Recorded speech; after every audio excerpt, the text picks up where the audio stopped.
décent au cours des 3 prochaines années. Réduction de la frange de la population en insécurité alimentaire. Baisse du taux de pauvreté. Avec de telles ambitions, la mise en œuvre du PREPOC exigera la mobilisation d'importants moyens financiers. Le budget total du plan de relance économique post-Covid pour la période 2020-2023 s'élève à 347,9 milliards de gouttes. Le besoin de financement est de 157,9 milliards de gouttes sur les 3 années du PREPOC. De ce montant, 139,6 milliards de gouttes en nouveaux financements devront être mobilisés auprès des partenaires techniques et financiers, dont 41,2 milliards pour 2020-2021, 36,5 milliards de gouttes pour 2021-2022 et 35 milliards de gouttes pour 2022-2023. Ce besoin de financement impliquera des efforts du budget de l'État pour un montant de 18,3 milliards de gouttes sur 3 ans, 9,8 milliards de gouttes en 2020-2021, 5,6 milliards de gouttes 2021-2022 et 2,8 milliards de gouttes en 2022-2023. Pour réussir le PREPOC, la rénovation du cadre global du budget se veut indispensable et devient l'axe majeur du processus global de réforme des finances publiques. Cela signifie de sortir d'une approche de budget de moyens pour intégrer une logique de budget de résultats qui implique de ne pas se limiter au financement d'actions et projets, mais plutôt de politiques publiques qui apportent des transformations positives dans la vie de nos concitoyens. Cela implique aussi d'accélérer le processus de mise en œuvre de la réforme des finances publiques et de la gouvernance, indispensable pour ancrer durablement notre objectif d'un cadre macroéconomique et financier stable.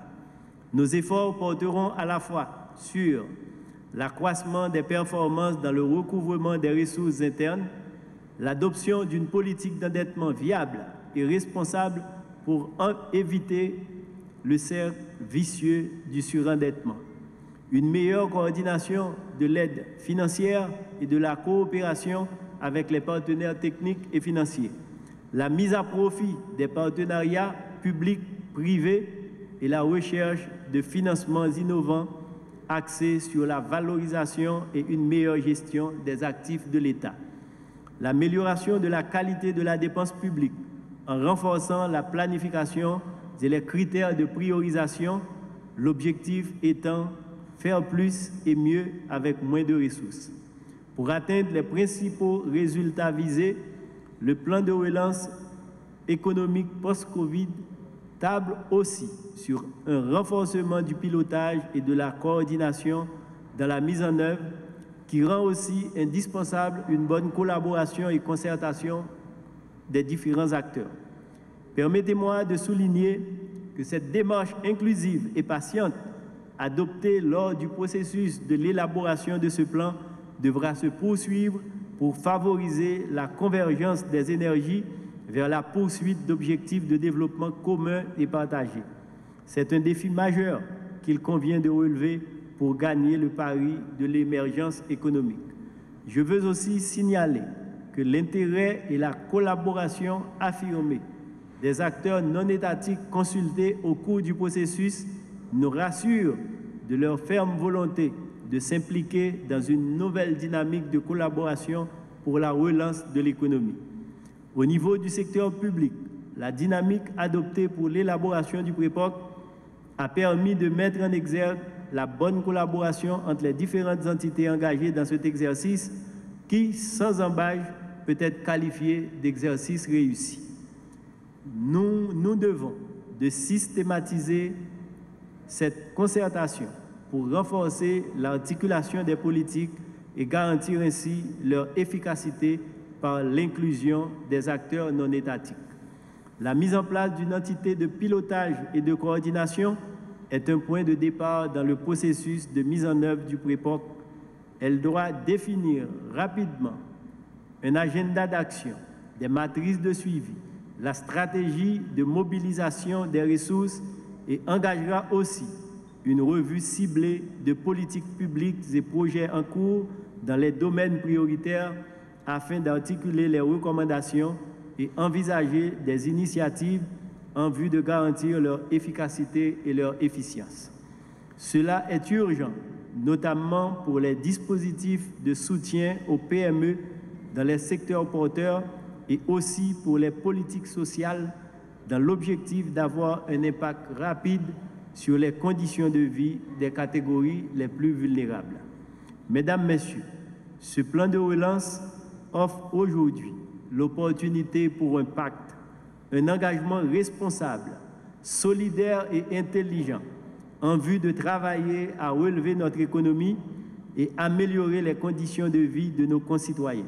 C'est le choix qui s'impose à nous en tant que citoyens soucieux du bien collectif, des générations futures et de notre dignité. Messieurs, permettez-moi de rappeler que depuis son investiture, le président de la République, M. Jovenel Moïse, a exprimé son ambition d'approfondir les réformes et de réaliser un ensemble de projets structurants afin de construire les bases d'une croissance forte et soutenue de l'économie pour améliorer significativement le niveau et les conditions de vie des Haïtiens, en particulier les plus défavorisés.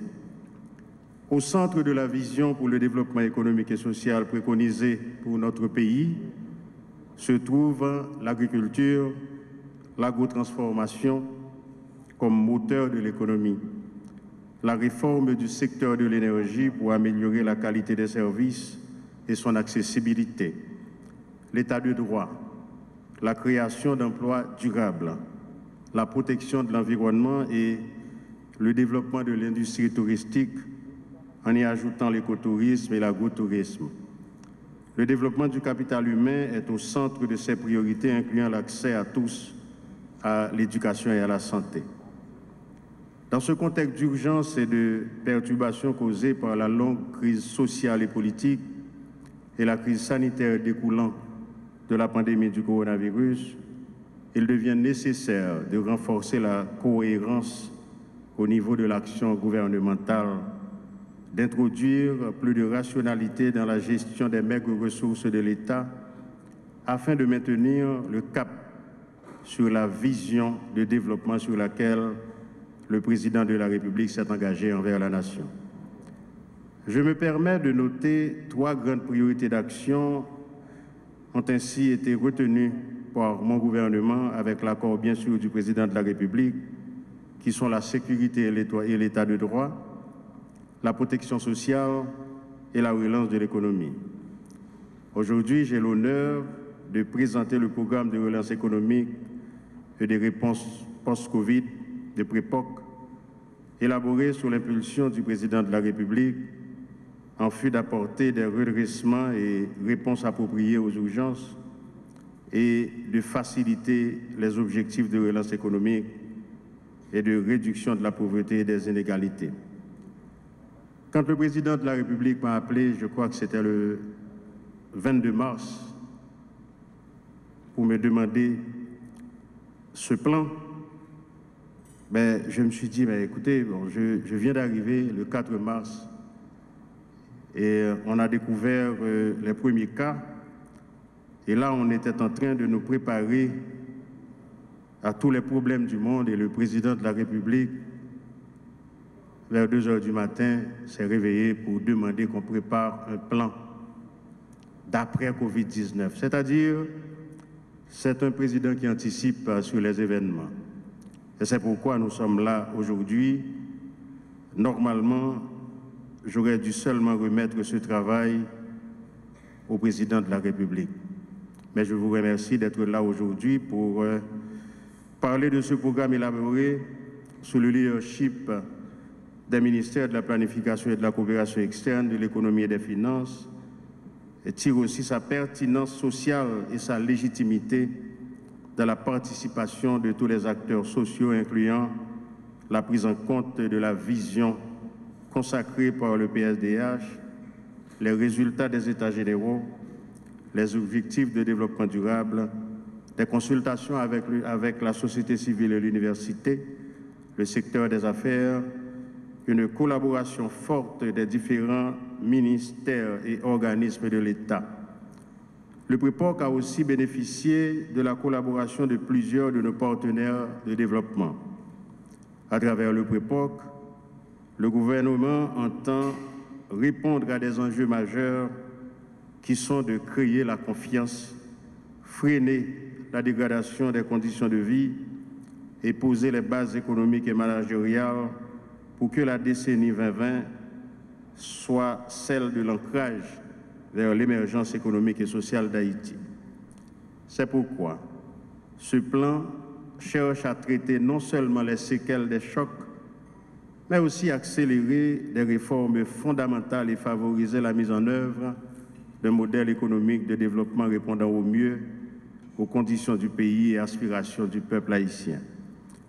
L'objectif final du PREPOC est d'orienter les ressources pour cibler des impacts et améliorations rapides et durables dans la vie des citoyens. Le PREPOC, comme vient de le dire notre ministre des Finances, s'articule sur 6 piliers d'action. Et je demande aux mandataires du gouvernement et aux différents corps et institutions de l'État de s'engager en vue de les consolider. Le pilier 1, c'est la diversification et l'élargissement de la base productive. Il s'agit de stimuler les revenus et l'emploi, tout en redressant cette forte dépendance caractérisée par une situation où les importations représentent 43% du produit intérieur brut, tandis que les exportations ne permettent de financer que seulement 20% des importations. Cela se fera en levant les contraintes et en renforçant les infrastructures et services de support indispensables au secteur de l'agriculture, de l'agro-industrie, du textile, de la construction, du tourisme, de l'artisanat et du numérique en particulier. Le pilier 2, c'est l'amélioration des infrastructures et services. Il s'agit de renforcer la disponibilité et l'accessibilité des services et des infrastructures, et en particulier aux populations enclavées, dépourvues et aux producteurs. En priorité, des infrastructures et services de transport, de communication, d'énergie, d'irrigation, avec un accent particulier sur les systèmes de durabilité incluant la maintenance, l'entretien, le financement, la planification de portefeuilles de projets viables. Et concernant ce pilier, je vous invite à faire le déplacement à travers le pays. Vous allez voir ce qui est en train de se faire dans le nord-ouest, dans le nord-est et un peu partout dans le pays, mais je choisis de vous inviter à visiter ces deux départements et vous serez surpris de ce qui est en train d'être fait là-bas. Le pilier 3, c'est le renforcement de la sécurité intérieure et des frontières, ainsi que l'état de droit. Il faut que la paix et la sérénité reviennent dans les familles et que l'activité économique se redynamise, et ceci sur tout le territoire national. Nous prévoyons de continuer à renforcer les infrastructures et dispositifs de sécurité, de renseignement et d'intelligence. J'ai bien dit de renseignement et d'intelligence, de lutte contre la contrebande, les capacités de la police nationale dans la lutte contre le banditisme et la prolifération des armes, de renforcer le système judiciaire et la lutte contre la corruption. Le pilier 4, développement humain et l'inclusion sociale, le PREPOC met l'accent sur la qualité et l'accessibilité des soins de santé, de l'éducation, sur l'amélioration de la nutrition et de la sécurité alimentaire, en particulier pour les enfants et les plus démunis, sur la mise en capacité des ressources humaines, de leur intégration au processus de développement économique, sur l'opérationnalisation de la police nationale, de la protection de la promotion sociale, le PNPPS, Nous avons fait le pari, partager le rêve de mettre Haïti en chantier. Notre volonté est de dynamiser l'emploi et de créer de revenus, de démanteler les fondements des inégalités sociales criantes, de dire non à l'inacceptable. Cela a toujours été ma conception du vote populaire qui m'a valu d'accéder à la magistrature suprême depuis bientôt 4 ans.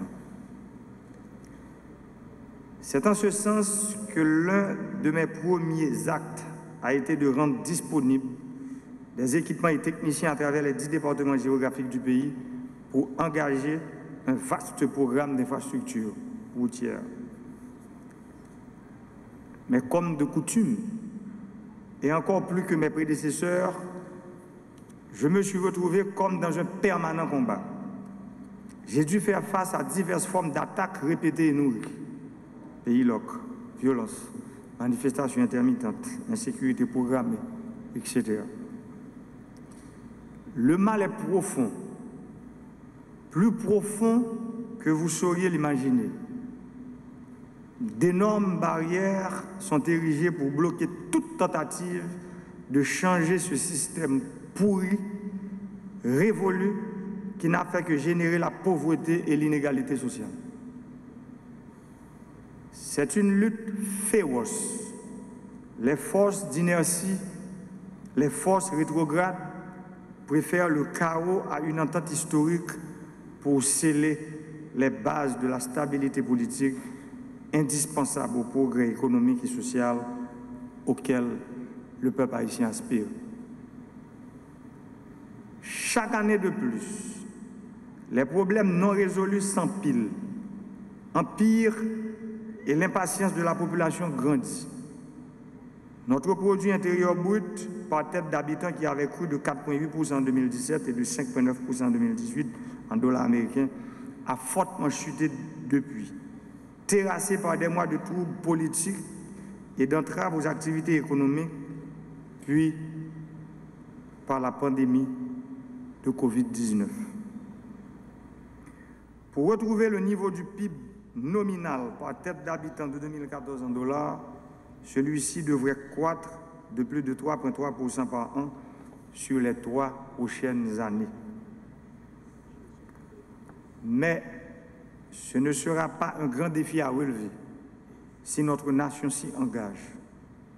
Notre vrai défi est d'élargir sur une base durable et soutenue la taille de notre économie, d'accroître la richesse nationale, d'augmenter la taille du gâteau de manière telle que chacun y trouve une part satisfaisante.